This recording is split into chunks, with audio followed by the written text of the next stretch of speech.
Après avoir créé une ressource, il est possible pour le professeur de visualiser l'ensemble des opérations effectuées par l'élève sur sa calculatrice. Pour cela, on clique sur Mes classes, puis la seconde une. Le premier élève s'appelle DemoStudent. Il permet au professeur de visualiser l'activité telle que les élèves la verront. On clique sur la double flèche pour passer en mode élève. L'interface jaune signifie qu'on est en mode élève, contrairement à l'interface verte qui correspond au mode enseignant. On clique sur la ressource à faire. Ici, il n'y en a qu'une, on a attribué une seule activité. Et on voit apparaître la consigne ainsi que la calculatrice. On constate bien que la touche APPS est désactivée, ce qui force l'élève à utiliser le seul outil disponible pour résoudre ce problème, qui est la résolution graphique. Donc on appuie sur f de x, on rentre l'expression de la première fonction, 2x moins 1, on appuie sur Entrée, puis moins 5x plus 2, on va sélectionner le zoom standard, et on obtient la représentation graphique de nos deux droites. L'élève devra alors cliquer sur Seconde, Calcul, et choisir Intersection. La calculatrice nous demande qui est la première fonction, celle en bleu sélectionnée me convient, j'appuie sur Entrée. Quelle est la deuxième fonction? Il me propose la fonction dont la représentation graphique est rouge,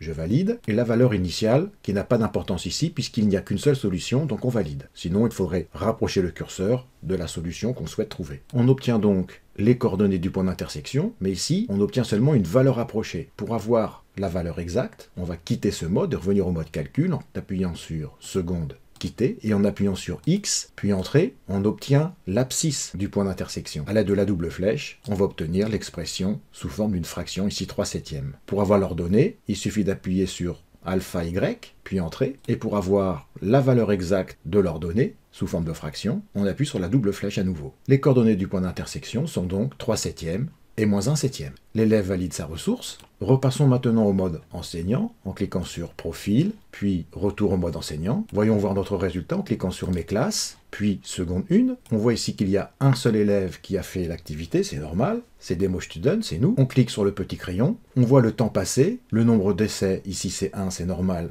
Nous n'avons pas donné la possibilité de faire plusieurs essais à l'élève.